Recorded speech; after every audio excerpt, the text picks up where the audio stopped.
أعوذ بالله من الشيطان الرجيم بسم الله الرحمن الرحيم. Assalamu alaikum, chères sœurs.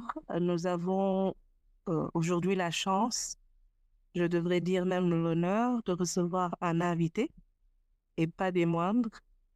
Il s'agit du coach islamique Papa Sherfal. Et pour rappel, et pour celles et ceux qui nous rejoignent avant de l'inviter à se présenter, ce podcast qui se nomme Spirituel est une invitation à l'endroit de nos chères sœurs, mais aussi de nos chers frères, parce qu'il nous arrive de recevoir des mails d'hommes qui nous disent que leurs épouses apprécient et écoutent ces podcasts, Masha'Allah. C'est l'occasion donc de nous poser les bonnes questions à la lumière de l'islam et à travers 4 thèmes de développement personnel, je vais citer. Le premier thème, exceptionnel, parle de la connaissance de soi, de l'importance pour nous autres de faire une introspection par rapport à nous-mêmes. Le thème 2 parle d'émotionnel, comment est-ce que nous abordons notre relation avec les autres, comment est-ce que nous vivons avec les autres et comment est-ce que nous exposons nos émotions par rapport aux autres. Le thème numéro 3, existentiel, nous partage des astuces pour faire face aux situations difficiles parce que nous savons tous et toutes qu'il n'est pas toujours facile de pratiquer sa religion parfois avec un monde en perpétuel changement. Et enfin, le dernier thème, 4, essentiel, qui nous invite à penser à notre épanouissement, mais à concilier cet épanouissement avec ce qui est recommandé par notre noble religion. Et sur ce, je m'en vais passer la parole à notre invité du jour, coach ou coach islamique, Pape Sherfal au PCF. Assalamu alaikum, coach. وعليكم السلام ورحمة الله. أعوذ بالله من الشيطان الرجيم. بسم الله الرحمن الرحيم. الحمد لله والصلاة والسلام على أشرف المرسلين سيدنا وحبيبنا ومولانا محمد بن عبد الله وعلى آله الطيبين الطاهرين وصحبه الغر الميامين. رب اشرح لي صدري ويسر لي أمري واحلل عقدة من لساني يفقهوا قولي. سبحانك لا علم لنا إلا ما علمتنا إنك أنت العليم الحكيم. اللهم أرنا الحق حقا وارزقنا اتباعه وأرنا الباطل باطلا وارزقنا اجتنابه والطفنا بما جرت به المقادير. Absa, je vous merci beaucoup pour l'honneur de m'avoir invité aujourd'hui dans votre podcast que je suis avec beaucoup d'intérêt. Je vois combien vous investissez dans ce sens-là et je prie Allah de vous aider à mieux véhiculer son message, que son message trouve des oreilles attentives et qui le seront bénéfiques. Amen. C'est vraiment un honneur aujourd'hui de participer à ce podcast. Je me nomme Papa Sherfal. Les gens m'appellent coach PCF parce que je dispense des cours du Coran et des sciences islamiques. Ça, c'est ma passion. Ma passion depuis tout petit. Parce que je suis né dans cet environnement-là. Mon père est un maître coranique. Notre maison est un dara. Donc, je suis né dans cet environnement-là. Donc, c'est depuis tout petit que j'ai embrassé les enseignements, les sciences islamiques.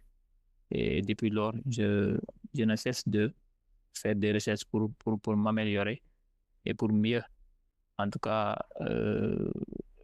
pour mieux comprendre ma religion et mieux les véhiculer. Donc, c'est ça. Mashallah, Mashallah, et très jeune, Mashallah. Donc, cela veut dire qu'il n'y a pas d'âge spécifique aussi pour être passionné par la religion, qu'il faut juste être accompagné finalement par les bonnes personnes et avoir l'environnement nécessaire pour se développer. Exactement. Et c'est un réel plaisir vraiment de partager ce podcast avec toi. Je sais que le vouvoiement est là, mais on va essayer de se tutoyer car je sais ô combien tu es occupé durant ce mois et durant cette période du Saint mois de Ramadan. Mais parlons justement de cela. Que représente ce mois de Ramadan pour toi? Ah, ce mois de Ramadan, ça représente beaucoup pour moi, comme pour beaucoup de musulmans. Vous êtes sans savoir que ce mois est une opportunité pour tous les musulmans. On en a besoin pour nous laver, pour nous purifier et pour prendre en tout cas de nouveaux départs spirituels. C'est une très belle, c'est une très belle occasion pour nous les musulmans parce que il y a rien qui peut nous empêcher de se rapprocher d'Allah pendant ce mois de Ramadan. Le shaitan qui est notre ennemi, qui était là à nous empêcher d'adorer Allah subhanahu wa ta'ala comme il se doit, et est tenu quelque part, est tenu prisonnier quelque part. Donc, il n'y a rien qui peut nous empêcher de se rapprocher d'Allah. Le challenge, peut-être, c'est peut-être à la fin du mois de Ramadan. Comment garder ces acquis spirituels qu'on a fait énormément d'efforts pendant ce mois de Ramadan d'acquérir. Comment garder cela? C'est ça, pour moi, le vrai défi. Mais pendant le mois de Ramadan, adorer Allah pendant le mois de Ramadan est très facile pour, en tout cas, les gens qui veulent, en tout cas, se rapprocher de lui. Mais dans ce cas, une question piège, coach BCF, c'est quid de ceux qui sont peut-être dans le tourment ou qui sont dans le mal? Si Satan a été enfermé, comment cela se fait que les gens continuent à peut-être calomnier, parler de d'autres personnes? Comment cela peut s'expliquer finalement? En fait, vous savez, Satan est très efficace. Il a, bon, si je peux l'appeler, il a un parti politique, un parti. Et il ne cesse de recruter des gens. Et si en fait, il parvient à vous encercler et à vous, comment dire, à vous inciter à le rejoindre dans cette partie-là, là, tu es tombé dans son piège. Et si vous tombez dans son piège, ce sera en tout cas très difficile pour toi de vous échapper. Donc, il y a des gens, Satan les a déjà liquidés. Donc, ces gens-là, bon, pendant le mois de Ramadan, en fait, ils n'ont plus cette lumière-là, cette lumière divine. Satan l'a éteint. L'a éteint. Vous savez, le prophète sallallahu alayhi wa sallam a dit quelque part que nous sommes tous, ou bien nous avons tous, en fait, une feuille blanche. Et si on commet un péché, cette feuille-là est tachée de noir. Maintenant, si on se répand, cette tache-là va disparaître. Si on ne se répand pas, cette tache-là va rester. Et plus la feuille devient noire, et finalement, on ne voit plus. On ne voit plus. Cette lumière-là est éteinte et sera très difficile pour nous de retrouver en tout cas le bon chemin après. Satan est, comment dire, il profite de cela. Il vous incite à commettre des péchés.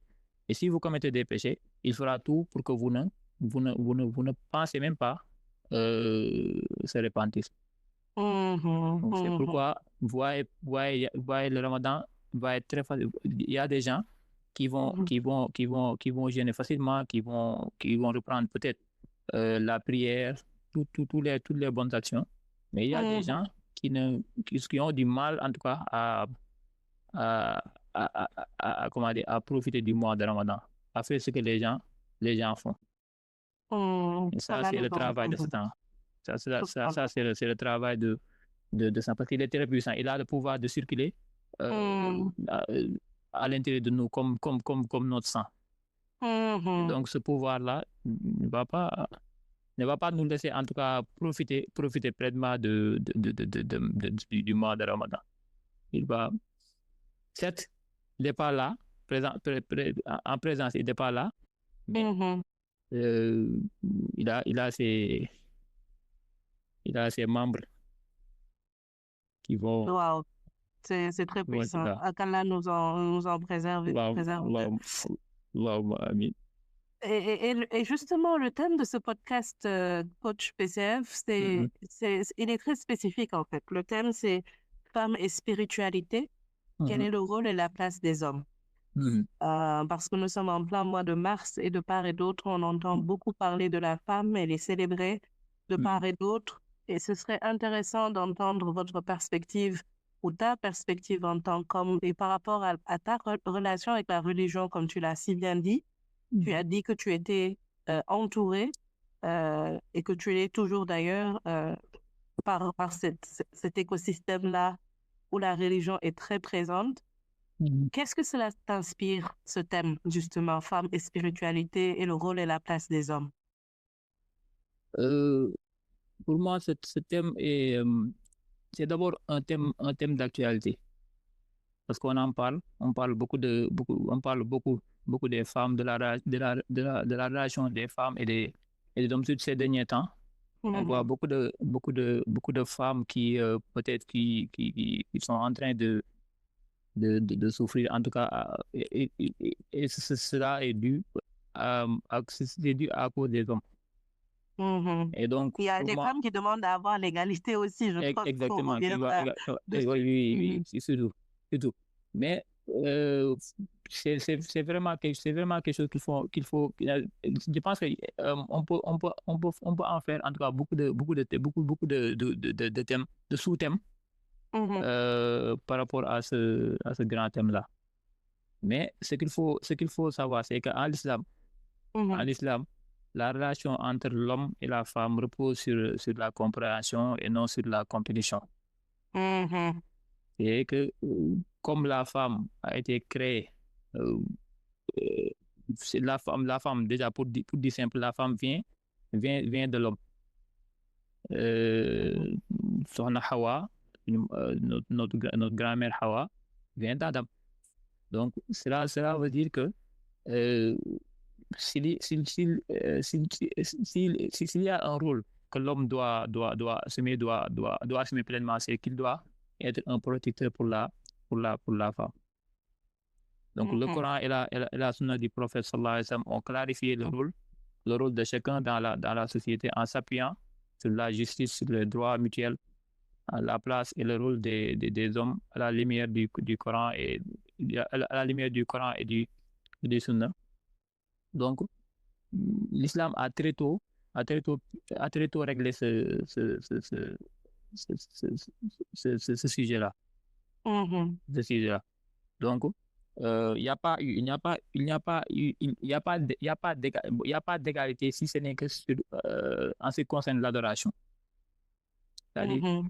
tout ce que, tout ce que les hommes peuvent avoir spirituellement parlant, les femmes aussi peuvent l'avoir. Ils sont égales dessus.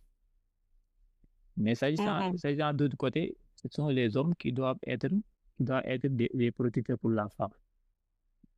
Ça, Donc, il n'y a pas nécessairement de relation je vais pas dire de vassalité ou euh, comment est-ce que tu définirais cette relation-là justement par rapport puisque le thème c'est femmes et spiritualité.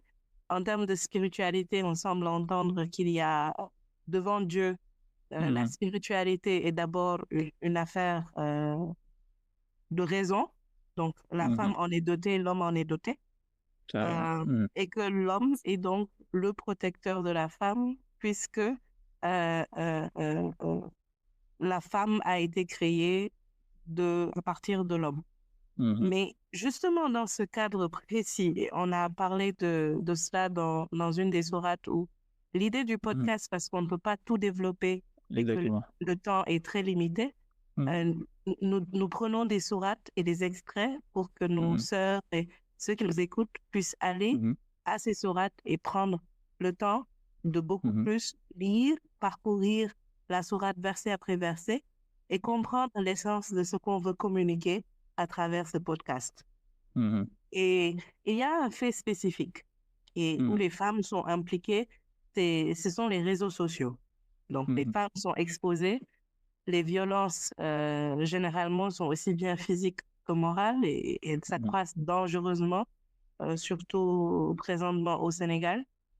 À la lumière du noble Coran, quelle solution, donc je parle de quelle avec S, préconiser finalement pour protéger ou jouer ce rôle de protecteur-là? Merci beaucoup pour cette question. Vous savez, l'islam, depuis l'avènement de l'islam n'a jamais cessé de protéger la femme. Dans le Coran, quand on dit en fait الرجال قوامون على النساء بما فضل الله بعضهم على بعض, les hommes ont autorité sur les femmes en raison des faveurs qu'Allah accorde à certains par rapport à d'autres et en raison des dépenses qu'ils font de leur bien. Surat An-Nisa. L'autorité ici signifie la responsabilité et la gestion des affaires familiales et non la domination ou l'oppression. Donc, elle est conditionnée par l'obligation de subvenir aux besoins et de prendre en charge les responsabilités, ce qui en fait un devoir et non un privilège. Le devoir là, c'est adossé par les hommes. Et par rapport à ce devoir-là, et ramenons surtout la discussion dans le contexte qu'on campait tout à l'heure, il y a énormément de personnes dont les vies sont brisées juste parce qu'à un moment ou à un autre, quelqu'un a décidé, sur les réseaux sociaux surtout, alors que finalement, où est le rôle de protecteur dont on parle? Vous savez, parfois ce qui crée en tout cas le problème, c'est qu'il y a absence de dialogue entre les hommes et les femmes. Et surtout, ce dialogue-là doit être basé, doit être encadré, doit être encadré par la religion. Nous devons toujours revenir vers la religion parce que la solution, Dieu ne nous a pas créé comme ça, nous a amené ici et voilà, ne nous donne pas une feuille de route. Parce que Dieu a tout prévu. Allah subhanahu wa ta'ala a tout, en fait, il a tout, il nous a tout appris. Et tout ça, on le trouve dans le Coran, on le trouve dans les textes, dans les hadiths du prophète Mohammed sallallahu alayhi wa sallam. Et donc, s'il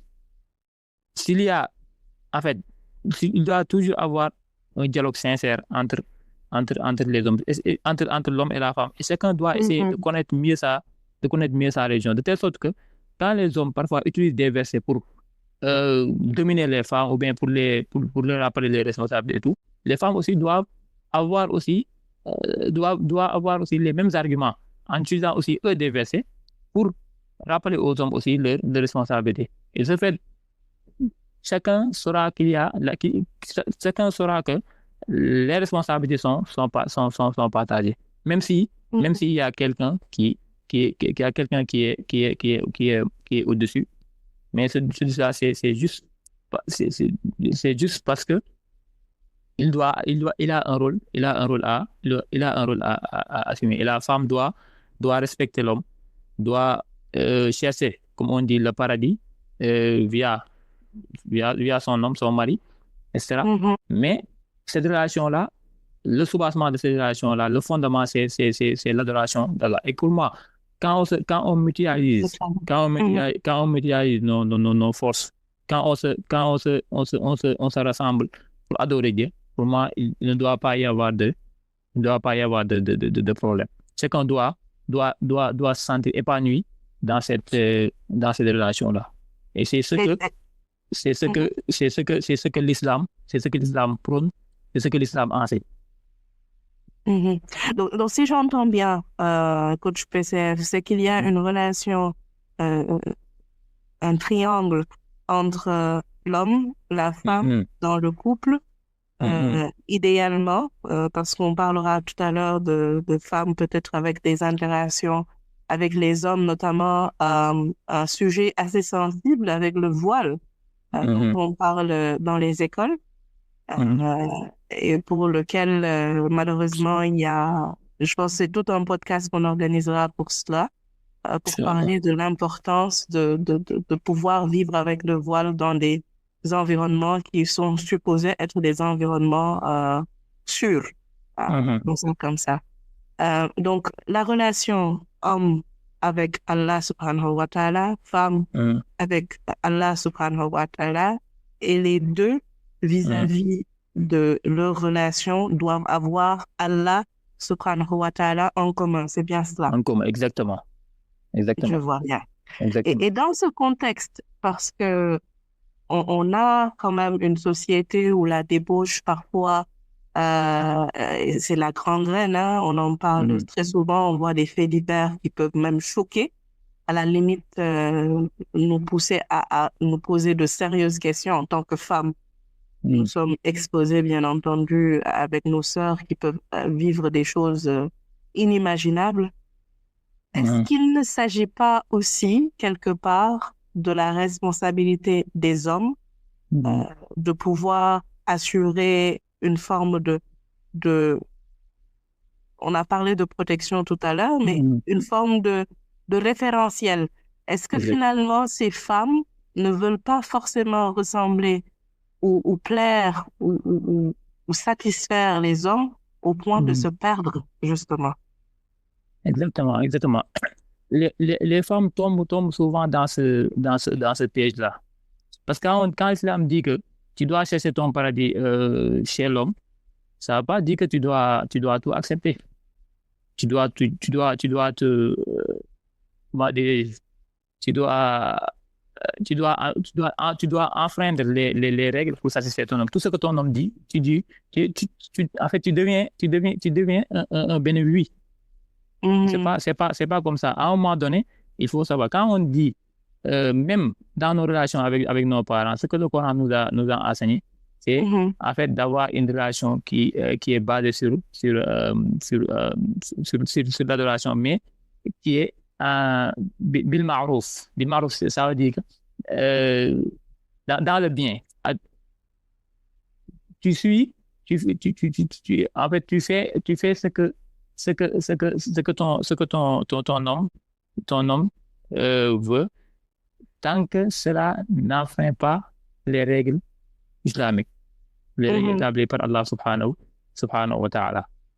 Donc, pour cela, il faut que, avec les femmes aussi, nous, on a un problème. C'est parce que nous, en fait, on n'apprend pas assez notre religion. On ne fait pas de recherche mhm, sur notre religion.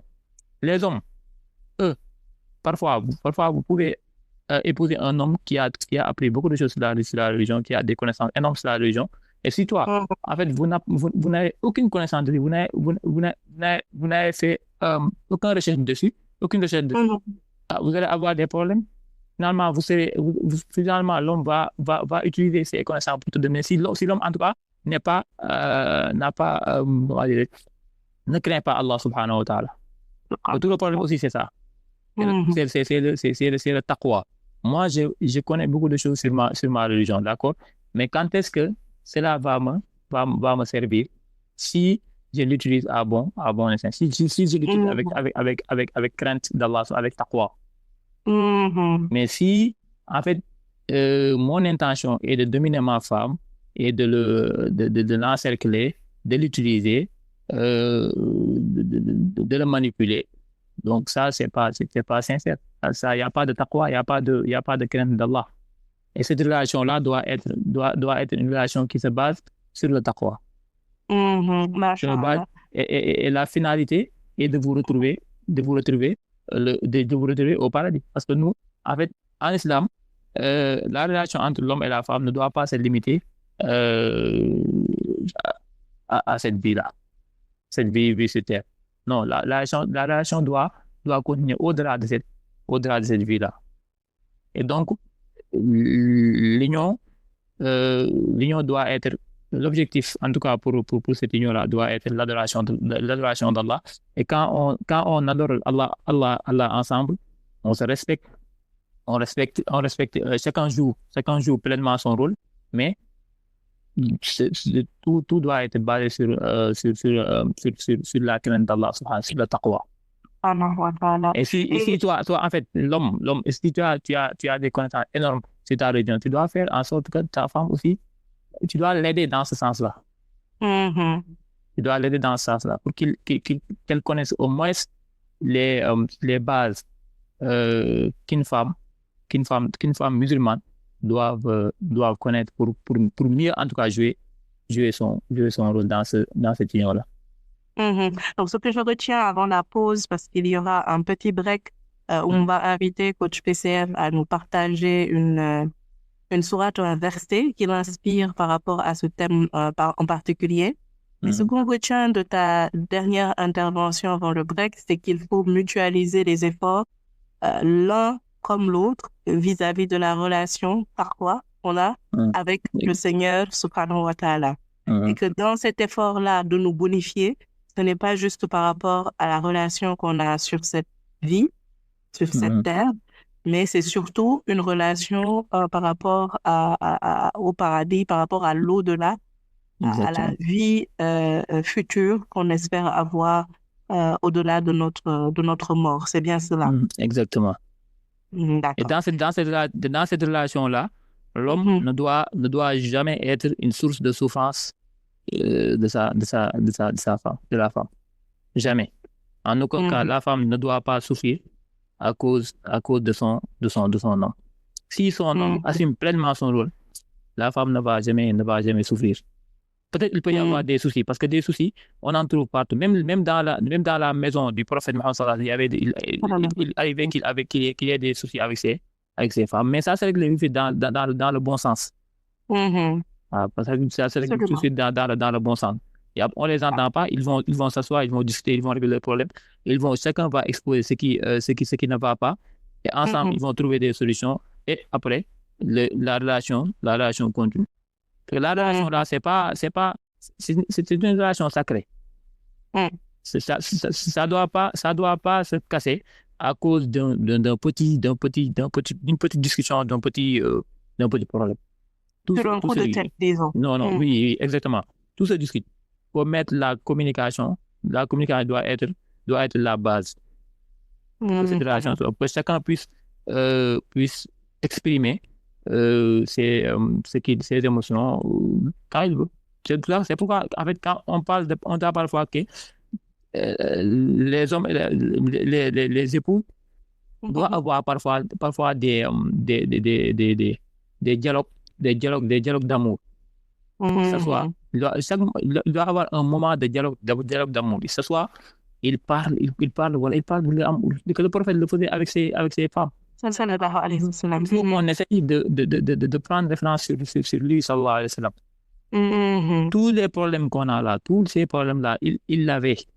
Mais comment il a fait pour résoudre ces problèmes-là? On doit faire des recherches il n'est pas le seul, même ses compagnons limités dans ce sens-là. Et justement, juste avant la première pause, on a beaucoup parlé de relations hommes-femmes pour ceux qui nous suivent dans le contexte des époux.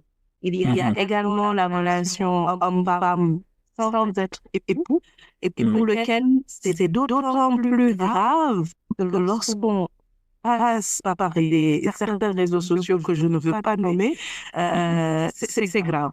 C'est extrêmement grave. Donc pour clôturer cette première partie, hommes, femmes et époux, mutuellement le respect, l'accompagnement. J'ai aussi noté un point très important, le dialogue de l'amour. Je pense que c'est quelque chose à noter, l'importance de la communication dans le sens même de cultiver ces relations entre hommes et femmes, entre mari et femmes. Est-ce que coach PCF est marié? Pas encore.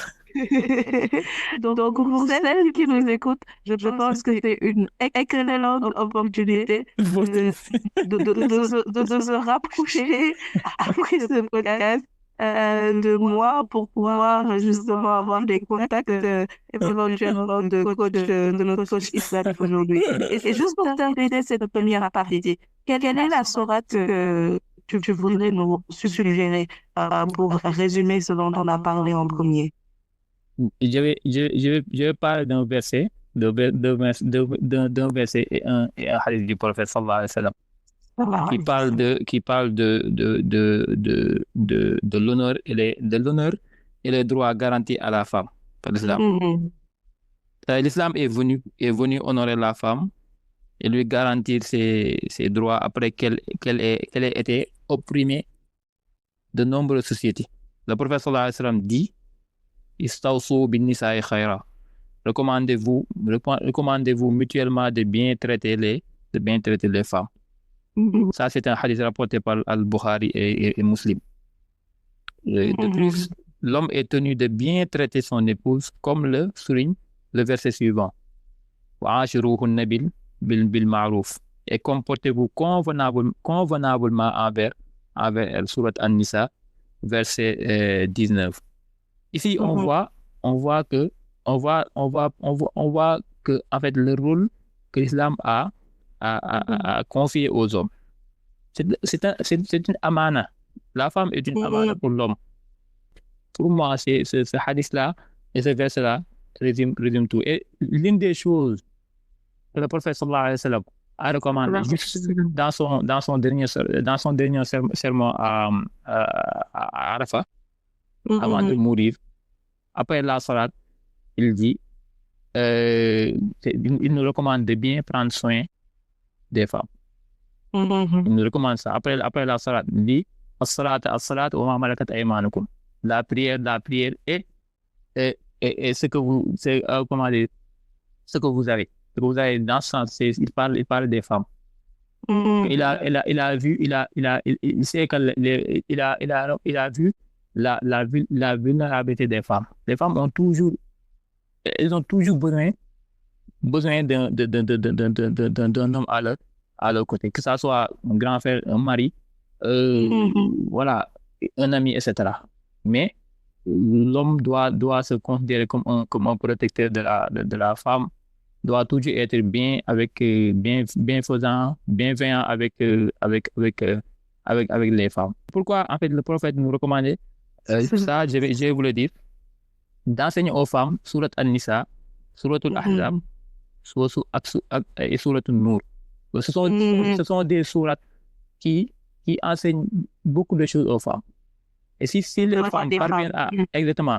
Surtout le droit des femmes en islam. Si les femmes parviennent à maîtriser ces sourates-là, surtout pas maîtriser tout, mais de voir, parce que les sourates aussi sont composées de versets divers qui parlent de contextes divers, différents, mais il y a des versets dans ces sourates-là qui ne parlent que des droits de la femme en islam. Et si les femmes parviennent à comprendre ces versets-là, je pense que elles n'auront plus de soucis avec les hommes. Les hommes aussi, même si... C'est une très belle transition, coach PCF, parce que nous allons introduire un extrait justement juste après cette pause. Nous revenons pour parler toujours de la relation femme et spiritualité, mais cette fois à la lumière de nos responsabilités professionnelles. Parce que ce n'est pas évident d'évoluer dans un monde où les hommes ont un super pouvoir, où la société donne absolument pas mal d'atouts à nos frères. Quel est le rôle justement de protecteur et quelles sont les actions concrètes à tenir par rapport à cela? Merci beaucoup. Et à tout de suite. D'accord, merci. Inch'Allah.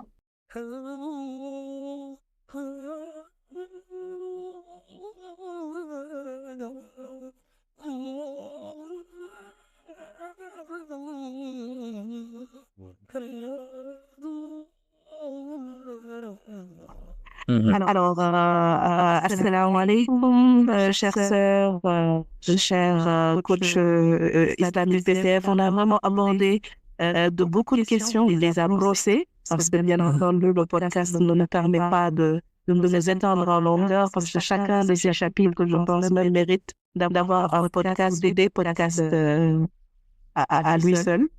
Mais nous revenons, coach PCF, sur un point très important avec lequel vous aviez conclu tout à l'heure, qui est la relation entre mari et femme vis-à-vis de Dieu, la croyance en Allah, subhanahu wa ta'ala, et le fait que demain, on est amené à rendre des comptes, cela soit homme comme femme, vis-à-vis des actes que nous posions sur cette terre. Dans cette partie, cette deuxième partie, nous aimerions parler surtout de la relation où on ne parle pas d'hommes et de femmes, mais où on parle de société. Parce qu'aujourd'hui, dans les environnements tels que les environnements professionnels, par exemple, on a parlé tout à l'heure du fait que certaines femmes se sentaient agressées, entre guillemets, parce qu'on a le harcèlement, qui peut être physique comme moral. Qu'est-ce que la religion nous dit ou nous invite à faire par rapport à cela? Merci beaucoup encore pour cette question-là. Vous savez, la religion s'adapte au temps que nous vivons. C'est pas parce que c'est pas parce que la religion est descendue au temps du prophète que on doit vivre comme eux ils vivaient. Le monde a évolué. Il y a beaucoup de choses qui ont changé entre-temps, mais la religion reste intacte. Les enseignements islamiques, les enseignements de la religion restent intacts. On l'adapte juste par rapport au contexte. Et dans ce contexte-là, aujourd'hui, on parle de l'émancipation des femmes, les femmes aujourd'hui qui ont appris des choses et qui sont appelées à travailler dans les entreprises, dans les sociétés, etc. Tout ça, c'est bien. L'islam n'est pas contre cela.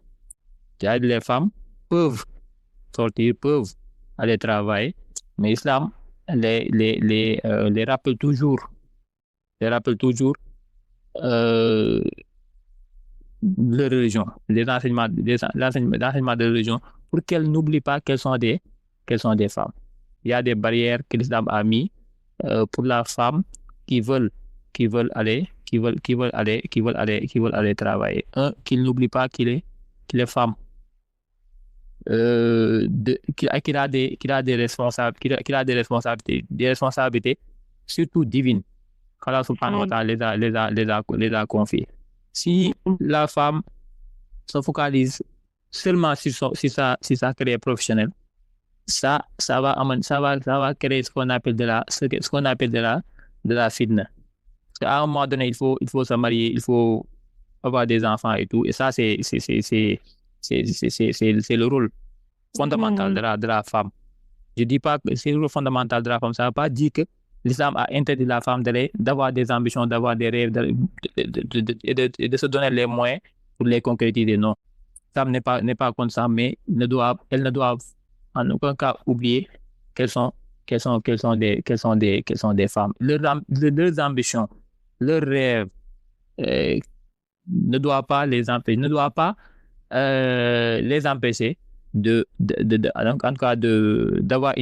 d'assurer leur rôle au sein de la société, être maman, être épouse, être maman, être une éducatrice, etc. pour ses enfants. Parce que l'éducation, le pourcentage le plus, je donne juste un chiffre, on peut dire 90% de l'éducation est confiée aux femmes. Ahmad Shawqi a dit quelque part dans un poème que la femme est une école, al-Umma madrasa. Donc, la femme a un rôle, fondamentalement, il a un rôle d'éducatrice. Et donc,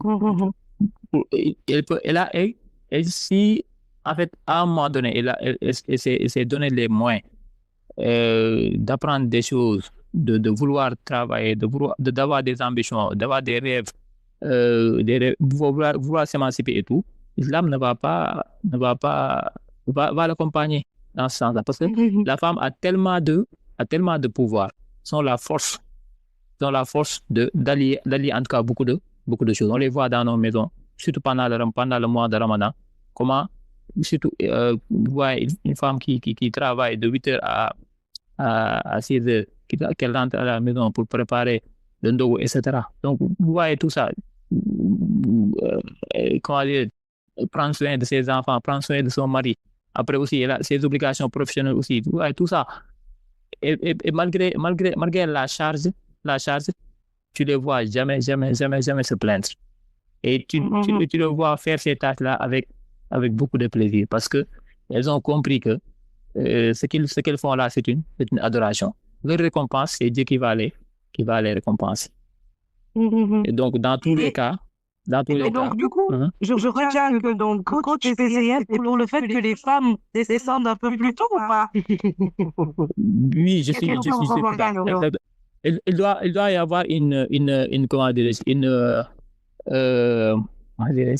comment on appelle ça encore? Une ségrégation positive. Une ségrégation positive, voilà, pour les femmes. Parce qu'elles ont plus de rôle que nous. Et même quand en fait le congé de maternité, moi je suis pour qu'on leur donne en tout cas 2 ans pour qu'elles puissent reprendre leur force comme il se doit. Et dans ce sens-là, on doit prendre nos dispositions pour qu'elles puissent continuer à faire leurs tâches, même s'il faut les adapter, s'il faut les donner un emploi du temps spécifique, les permettre de faire le télétravail, etc. Aujourd'hui, on voit avec le développement de la technologie, on pourrait rester chez soi et faire les tâches qu'on faisait sur place. C'est une belle perspective, qui est la perspective d'un homme, justement, par rapport à ces questions. Et c'est d'autant plus pragmatique et touchant que c'est une certaine empathie qu'on sent chez coach PCF. Je rappelle que coach n'est pas marié. n'est pas encore marié. Mais ce que je retiens de cet élément-là, c'est qu'il y a un besoin de pouvoir accompagner. Là, on parle beaucoup plus des femmes en tant que mères, donc congé de maternité, des femmes en tant que femmes au foyer, par rapport à l'aspect professionnel, à la préférence, justement, que cela demande d'être aussi bien à la tête d'une famille, en tant que mère et épouse, qu'à la tête d'une entreprise, donc sur le plan professionnel. Et donc, il y a des avantages à pouvoir donner à ces femmes et que ces avantages ne sont pas forcément une faiblesse, mais c'est un avantage, c'est-à-dire que c'est quelque chose qui nous est donné dû au rang que l'on a au sein de la société. C'est bien cela. Exactement. Parfait. Et le dernier point, peut-être pour clore cette deuxième partie, on a parlé tout à l'heure, on a brossé tout à l'heure l'aspect du voile. Aujourd'hui, la recommandation divine est que les femmes dans l'islam se voilent. Mais on voit qu'il y a un défi majeur par rapport à cette recommandation. Dans certains pays, ce n'est pas admis, ce n'est pas permis. Dans d'autres pays, c'est admis, c'est permis. Mais un pays comme le Sénégal, par exemple, est un pays laïque. Nous ne sommes pas seuls dans cette société-là. Quelle est ta lecture par rapport à cet aspect qui, parfois, gêne certaines de nos sœurs dans le milieu professionnel? Elles n'arrivent pas à avoir un job quand on sait qu'elles sont voilées. C'est un non d'avance. Comment faire face à cette dynamique-là? Et quel est le rôle des hommes dans cette assimilation? Parfois, c'est les hommes qui sont les chefs d'entreprise. Il faut savoir que le voile est une obligation. L'islam, ce n'est pas un choix pour la femme. Et tu dois le faire. Deuxièmement, c'est pas quelque chose qui doit vous gêner. Troisième chose, c'est que tu dois mettre Allah subhanahu wa ta'ala au-dessus de tout. Ça veut dire que Le prophète sallallahu alayhi wa sallam nous dit quelque part que si vous laissez quelque chose pour Allah, Allah subhanahu wa ta'ala va vous le remplacer avec quelque chose de meilleur. Ça, il faut le croire, il faut la foi. Le devoir pour le garder, on le fait avec foi. On le fait pour adorer Allah subhanahu wa ta'ala. Et quand on le fait pour Allah subhanahu wa ta'ala, on sait qu'Allah subhanahu wa ta'ala, il a tout. C'est lui qui a tout. C'est lui qui contrôle tout. Tout ce que vous cherchez, lui, il l'a. Et si vous conformez avec ce qu'il veut, ce qu'il attend de toi, il vous aura, il va vous donner tout. Parce que c'est sa promesse. Et il tient toujours ses promesses. Sa promesse, il tient toujours ses promesses. Donc, quoi qu'il arrive, même si on vous impose votre voie, si vous n'êtes pas dans une situation, dans le besoin réel d'avoir ce travail-là, faut pas accepter de faire quelque chose qui va provoquer la colère d'Allah pour avoir un gain mondain, comme on dit, un gain mondain. Tu vis dans un pays non musulman, d'accord, tu t'adaptes, d'accord, ils ont leurs règles que tu dois respecter. Mais toi aussi, tu as ta religion qui est en tout cas plus important, qui doit être plus important que tout. Mais pour ça aussi, il faut la foi aussi. La foi, ça se cultive. C'est pas quelque chose qui va venir, c'est pas quelque chose que tu vas avoir du jour au lendemain. C'est quelque chose c'est un cheminement. Mais dans ce cheminement-là, si tu fais pas des efforts de délaisser des choses pour Allah subhanahu wa ta'ala, de faire des choses pour lui, de délaisser des choses de lui, tu vas jamais avoir ce foi-là. Tu vas jamais arriver à un niveau de foi où, même si on te propose un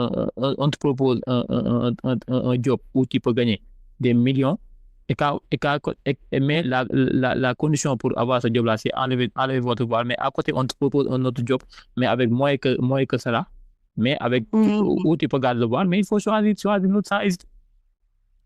Parce que ce que tu gagnes là, c'est pas durable. Et le plus important, c'est d'avoir peu, mais d'avoir la bénédiction dans ce qu'on gagne. Et pour avoir la bénédiction dans ce qu'on gagne, il faut que ce que tu fais là conforme avec ce que Allah subhanahu wa ta'ala veut. Et donc, il faut toujours se rappeler que si, ça, même le Coran le dit, si je laisse quelque chose pour Allah subhanahu wa ta'ala, Allah subhanahu wa ta'ala va me le remplacer avec quelque chose de mieux. Et ça, on en a tellement d'exemples qu'on peut citer. Il y a des femmes qui font des témoignages parfois. Tu te dis, mais seule la foi peut aider, en tout cas le musulman, surtout la femme, en tout cas, à réussir sa carrière professionnelle, surtout. La femme musulmane a réussi sa carrière. Il faut qu'il y ait la foi, parfois d'accepter de perdre quelque chose pour Allah subhanahu wa ta'ala. Ce sont des épreuves. Hein? Tout ça, c'est des épreuves. Tout ça, c'est des épreuves. Allah subhanahu wa ta'ala, quand tu es dans sa voie, il va vous éprouver du jour au lendemain. Il faut s'attendre à des épreuves, qui sont parfois plus dures que parfois tu as besoin de ce travail là pour vivre. Mais si tu sens que tu peux sacrifier, tu peux le faire tu le fais pour Allah subhanahu wa ta'ala, mais tu vas pas avoir de gêne. Et d'ici peu, si ça c'est sincère en toi, tu verras qu'Allah subhanahu wa ta'ala va vous donner une chose meilleure que cela. Parce qu'il y a des femmes qui ont, il y a deux femmes. C'est-à-dire, il y a quelqu'un qui est prêt à tout accepter. Même si on lui demande d'aller sa voie, il va le faire. Mais à côté, vous allez voir là, une autre femme qui ne va pas accepter tout ça pour enlever sa voix. Mais quelle est la différence entre les deux? C'est la foi. Et j'imagine que par rapport à cette question même du voile, j'ai vu une dame parler l'autre jour sur un réseau social professionnel de son expérience avec son voile et le fait que dans son CV, elle avait mis une photo avec le voile ou sans le voile, je ne me rappelle plus, mais la question s'est posée lorsqu'elle est venue en entretien et qu'on a vu qu'elle était voilée, donc il y avait un choc et on lui a proposé d'enlever son voile, ce qu'elle a catégoriquement refusé. Et c'est ce qu'on entend de ce que tu dis, coach PTF, c'est que Dans notre société, il faudrait concevoir que les libertés doivent être partagées. Il ne s'agit Exactement. pas d'égalité en matière d'égalité juste pour être égalitaire. C'est juste nous assurer qu'il y a un respect des choix de chacun. Que Exactement. celle qui a décidé de ne pas porter le voile assume ses responsabilités vis-à-vis d'elle-même et vis-à-vis de son Seigneur subhanahu wa ta'ala. Mais que celle qui a décidé de porter le voile ait également les chances de pouvoir défendre que derrière ce voile, il y a une matière grise, il y a une intelligence, Exactement. il y a une force de caractère et qu'on l'accepte telle qu'elle. Exactement. C'est pas le voile qui fait la différence, mais c'est ce qu'on fait, ce qu'on attend, les tâches qu'on attend de nous qui font la différence. Le voile, c'est juste la compétence. c'est juste du tissu. Absolument. Mais c'est ce qui est dans la à nos sœurs qui nous écoutent, qui sont en train de passer cette étape difficile, retenez qu'Allah subhanahu wa ta'ala est avec eux. Voilà, et avec vous. À notre sœur qui va à l'école et à qui on demande d'enlever son voile, il faut peser le pour et le contre par rapport à ce qui est admis par la loi. Parce que dans certains pays qui nous écoutent, coach, il y a des femmes qui n'ont pas le choix. Et qui risqueraient leur vie si elles se mettaient dans certaines positions par rapport à ce voile. Mais ce que je conseille, ce que je conseille à ces femmes-là qui vivent dans les pays qui ne sont pas dans les pays occidentaux, qui ne sont pas des... Parce que quand tu vis dans ces pays-là, il faut respecter la loi. C'est ce que l'islam nous a demandé. C'est vrai que le voile est recommandé et bon, mais si vous n'avez d'autre choix que d'être dans ces sociétés-là, il faut essayer de s'adapter par rapport à leur manière de vivre. Il faut attendre par là leur loi et organisation. Pas venir dans cette société essayer de déstabiliser les choses. Non, non. On vous demande pas ça en tant que musulman, mais qu'au fond de toi, que tu es la foi, que ce que tu fais là, tu le fais malgré toi. Tu le fais pas parce que tu le fais malgré toi parce que tu vis dans une société qui vous impose. Mais dans ces cas, tu dois augmenter tes prières, tu dois toujours demander à Allah subhanahu wa ta'ala de vous aider à trouver notre issue. Peut-être de vous aider à aller dans d'autres pays, déménager dans d'autres pays où tu pourras vivre pleinement ta religion et tout. Mais il ne faut pas créer de problèmes là-bas. Si on vous dit qu'on n'accepte pas le voile, mais on accepte le foulard, mais il ne faut pas faut pas laisser votre tête comme ça. Mettez du foulard. Mais il y a des femmes qui vont en profiter pour, en tout cas, laisser complètement le voile. Et ça, c'est Satan qui va s'interférer dans ça. Quand vous commencez à enlever le voile, il y a des écoles, on connaît, vous laissez de mettre le foulard. Mais ce qu'il intéresse, c'est le hijab. C'est le hijab qui est le problème. Donc, c'est à toi de... Pour revenir sur cet aspect, et on va finir avec ce point que tu faisais, cette deuxième partie, donc ce podcast, qui était très intéressant. Et il nous a appris beaucoup de choses par rapport à certaines perspectives, notamment que tu as pu partager de ton vécu et de ton background. C'est essayer de comprendre que la loi, c'est la loi. Et que la loi, dans certains pays, impose ce qui ne serait pas forcément admis par notre noble religion. Et dans ces cas-là, il faut décider de vivre en société et de s'adapter au mieux à ce que cette loi-là nous demande pour ne pas être dans l'illégalité.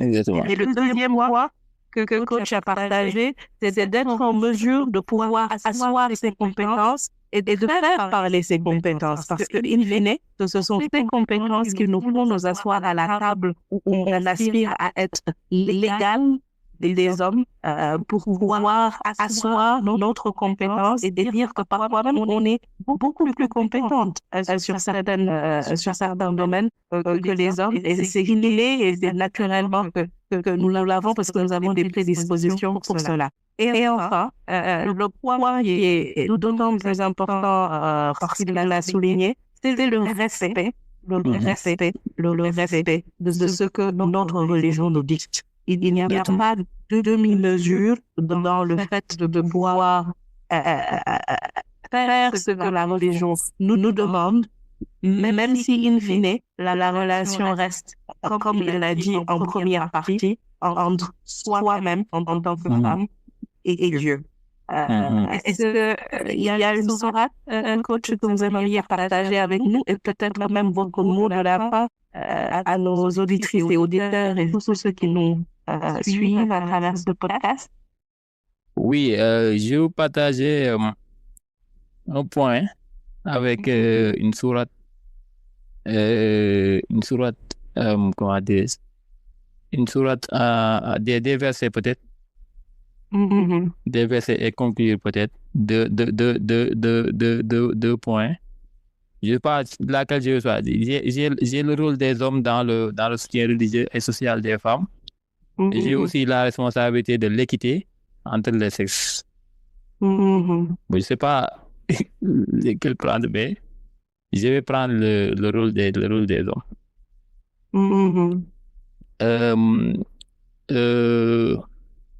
Le prophète, Allah, dans un hadith, le prophète, dans un hadith, il nous dit, c'est comme une prière, hein. C'est comme une prière. Il nous dit, non, pas une prière, c'est la protection contre l'injustice. Le prophète nous dit, oh Allah, je mets en garde contre la violation des droits des faibles, l'orphelin et la femme. Ça, c'est rapporté par Ibn Majah. Le prophète sallallahu alayhi wa sallam, c'est quelqu'un qui tenait beaucoup à la protection des orphelins et les femmes. Parce qu'il les voit, sont des êtres vulnérables d'habitude, qui ont besoin de protection, qui ont besoin d'être protégés, qui ont besoin qui ont besoin d'être choyés, qui ont besoin des gens sur qui compter toujours. Donc, dans ce sens, le prophète sallallahu alayhi wa sallam nous met, nous, hommes, en garde. Parce il y a un côté éducation et orientation. Le prophète sallallahu alayhi wa sallam consacrait du temps à l'enseignement des femmes et ordonnait aux femmes de faire de même. Donc, les femmes aussi, on doit les, comme j'ai dit, talabul ilmi faridatun ala kulli muslimin wa muslima. Le fait de chercher la connaissance est une obligation, surtout la connaissance islamique, la connaissance religieuse est une obligation pour la femme et pour les. Si tous les deux, en fait, parviennent à connaître des choses sur la religion et d'essayer d'appliquer ces choses-là, mais avec taqwa, parce qu'on peut utiliser, on peut avoir des connaissances et les utiliser négativement. Il y a beaucoup d'hommes qui ont tout appris de la religion, mais qui l'utilisent malheureusement de façon négative. Ça, c'est pas vraiment quelque chose qui est, mais parce qu'il y a absence de taqwa. C'est pourquoi le prophète sallallahu alayhi wa sallam recommande aux femmes de se rapprocher de Sayyidatuna Aïcha pour les apprendre leur religion. Et depuis l'islam, même en islam, on voit des femmes qui sont des érudits, qui connaissent énormément de choses sur la religion. Même aujourd'hui, on en voit beaucoup. Même si la religion, voilà, parfois on voit pas on les voit pas dans les mosquées faire des serments et tout, mais quand même, elles ont appris ce qu'elles devaient apprendre de la religion. Et ça les aide beaucoup. Parce que quand on apprend la religion, on connaît beaucoup, on connaît plus Allah subhanahu wa ta'ala. Et si on connaît plus Allah subhanahu wa ta'ala, on va connaître le pourquoi il nous a amenés sur terre. Et c'est l'adoration. Tout. Et si on sait que nous sommes là que pour l'adorer, tout ce qu'on fait dans la vie va tourner autour de ça. Et nous, en même temps, on sait qu'un jour viendra, nous allons partir. Cette vie est éphémère. C'est pas quelque chose qui va durer. Et on sera interrogé sur notre vécu ici.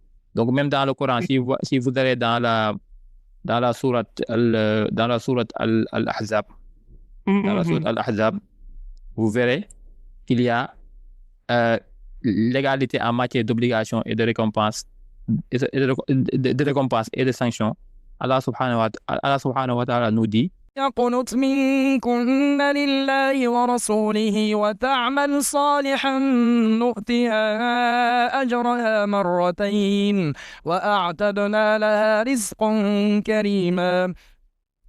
يا نساء النبي لستن كأحد من النساء إن اتقيتن فلا تخضعن بالقول فيطمع الذي في قلبه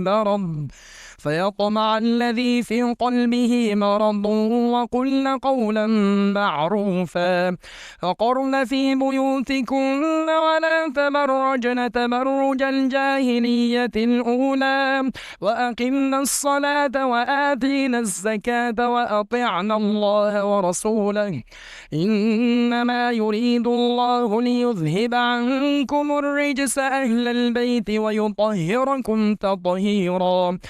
واذكرن ما يتلى في بيوتكن من آيات الله والحكمة إن الله كان لطيفا خبيرا. إن المسلمين والمسلمات والمؤمنين والمؤمنات والقانتين والقانتات والصادقين والصادقات والصابرين والصابرات والخاشعين والخاشعات والمتصدقين والمتصدقات والصائمين والصائمات والحافظين فروجهم والحافظات والذاكرين الله كثيرا والذاكرات أعد الله لهم مغفرة وأجرا عظيما.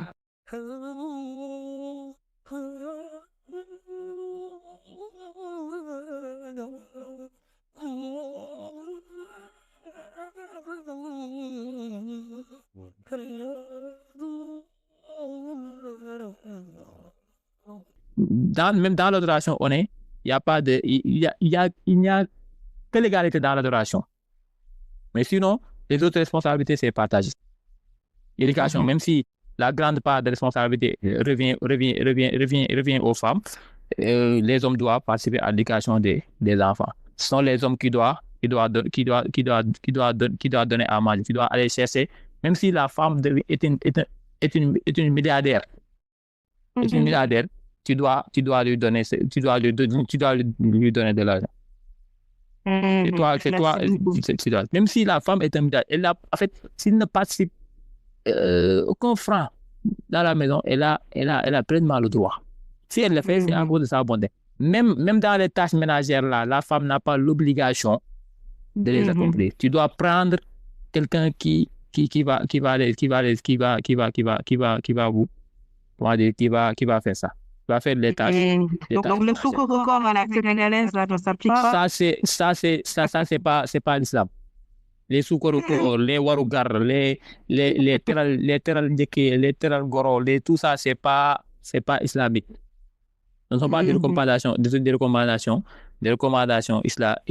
islamiques. Donc pour conclure dans ce donc il n'y a donc aucune distinction entre les hommes et entre l'homme et la femme dans la rétribution divine. Chacun a un rôle correspondant à sa nature. Et donc le rôle de l'homme en islam, le rôle de l'homme, ça je vais lire ma conclusion. Le rôle de l'homme en islam est celui d'un protecteur et d'un responsable et non d'un dominateur ou d'un oppresseur. Son statut découle de l'accomplissement de ses devoirs envers la femme, la famille et la société. il est chargé de préserver les droits et de garantir la justice et non d'imposer son autorité ou de diminuer la place de la femme.